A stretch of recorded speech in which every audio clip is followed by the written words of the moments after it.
In 1930, a young astronomer named Clyde Tombaugh spotted a shifting point of light on a photographic plate. The fastest craft ever launched is about to reach this last unexplored and unseen world, Pluto. On July 14th, New Horizons will zip past the former 9th planet and its moons. Nobody really knows what to expect out there. Half the people in America are too young to remember Voyager. They either weren't born or they were too young to have any memory of it except in a textbook. They've never seen a point of light turned into a planet literally overnight by a spacecraft pulling up for the first time. Nothing like this is planned to ever happen again by any space agency on the Earth. Right now we're going to transform this little pixelated blob into a real world with complexity and diversity and who knows what.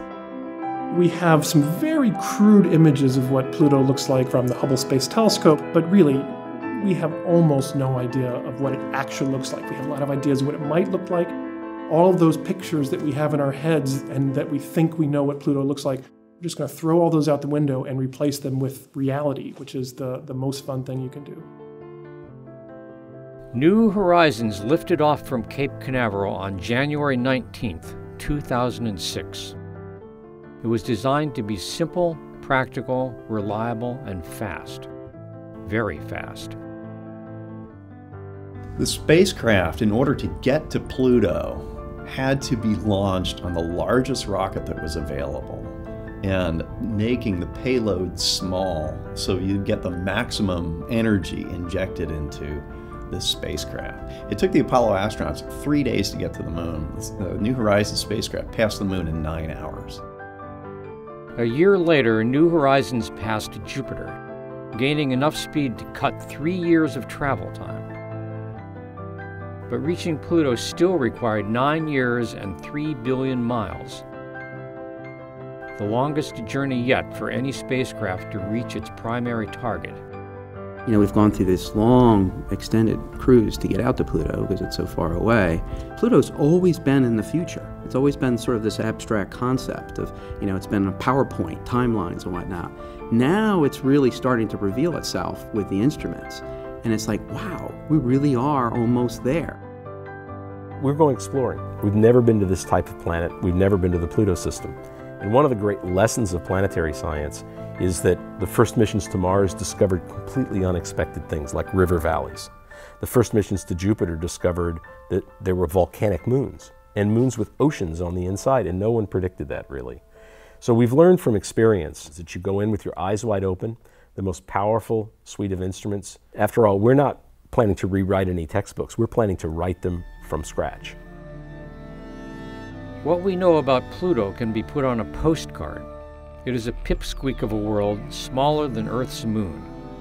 Pluto is vastly different from the rocky terrestrial planets of the inner solar system and the gas giants farther out.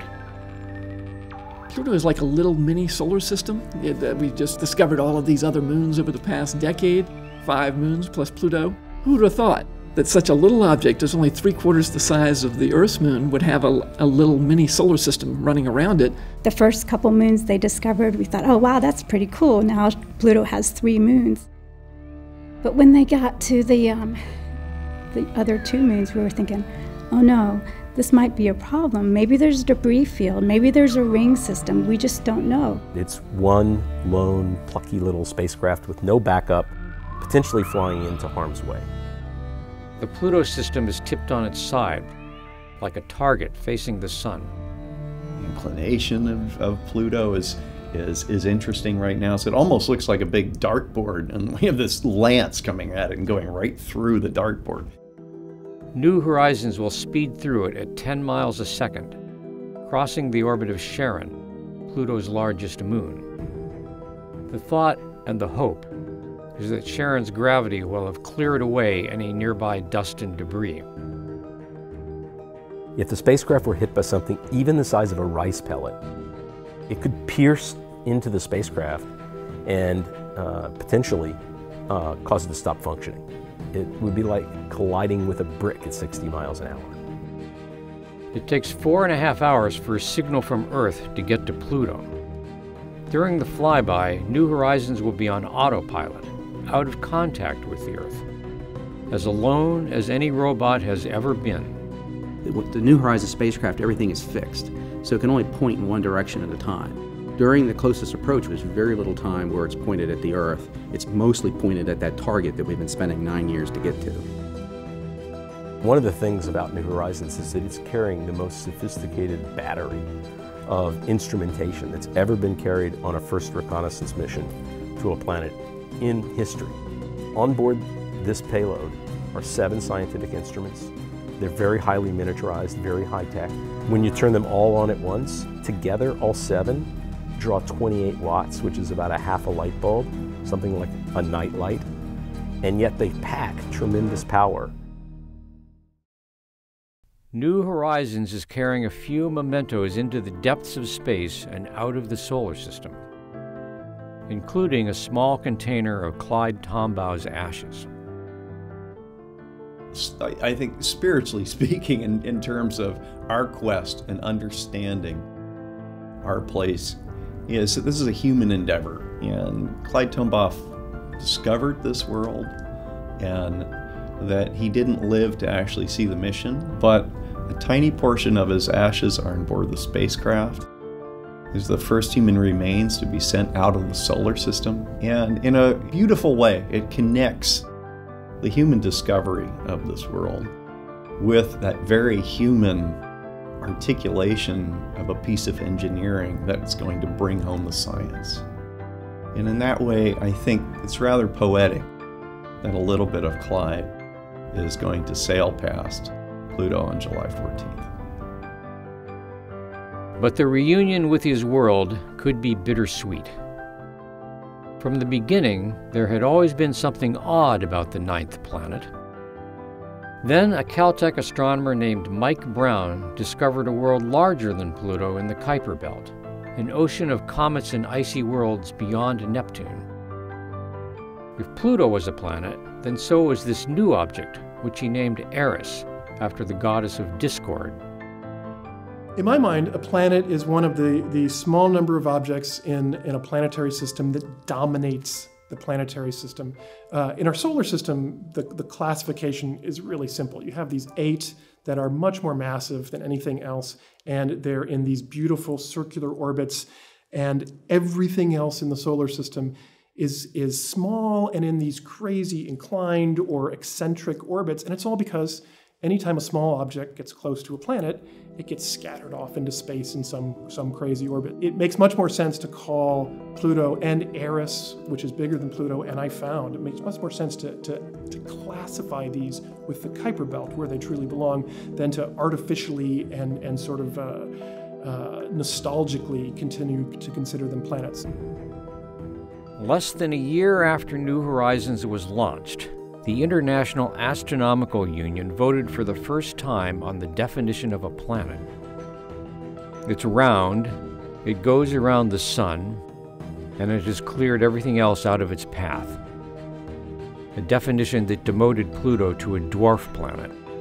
But this is basically a broken definition, because even if you put the Earth where Pluto orbits, it's not large enough to clear that zone, simply because that zone is further out and way bigger than all the zones closer to the sun. It's true, if you placed Earth there or Mercury there, they wouldn't clear out their orbital zone, but they wouldn't form there to begin with. Pluto is so obviously not a planet that it's just so surprising to me that this debate is still ongoing. The compromise was, to call it a dwarf planet, and there has been a consensus. Everybody calls Pluto a dwarf planet. In my heart, Pluto is always a planet. That's what I learned, and I'm sticking with that. In the end, what we call Pluto will matter less than what it is. Once it was a moving dot. Soon we will glimpse its surface and its personality, and undoubtedly some of its mysteries. Pluto is the first of the ice worlds, and gatekeeper to a new realm of the cosmos, the Kuiper Belt, the ice cube tray of the gods. The Kuiper Belt is this set of icy bodies beyond the orbit of Neptune. It's this region where if all those bodies could have coalesced into a single planet, they would have loved to do that, but they didn't have time to do that before Neptune came along and disrupted everything. So instead of having a planet out there beyond Neptune, we just have this debris in this big ring. So we're really looking at a gateway to hundreds of worlds, if not more, that are out there that we can look close up and personal with for the first time. And that's what's incredibly exciting, that this is really helping us understand what that inventory of stuff that form the solar system out there is. New Horizons will have one chance to study Pluto up close. Every precious second of the flyby, every pirouette of the spacecraft to scan Pluto and its moons has been planned, programmed, and rehearsed. So the key defining characteristic of this mission is that it's one shot. You have one flyby. It's very fast. It had to be fast to get there in a reasonable amount of time. And so we want everything to go flawlessly, right? The first time, the only time. If New Horizons succeeds, it will herald the end of an era of exploration. I like to think of New Horizons as the Everest of planetary exploration, one of those signal events in human history when we really put a capstone on something, in this case, a 50-year quest to explore our own solar system, something that sounds like science fiction, but it's not. We've actually done this as a country, and it's a legacy of not just exploration, but a body of knowledge that will last as long as society lasts, as long as there are textbooks, as long as human beings look back on their own history and say, what great things have we done? It's important to have an opportunity like the Pluto flyby to remind ourselves that we are actually quite capable of doing extraordinary and beautiful things.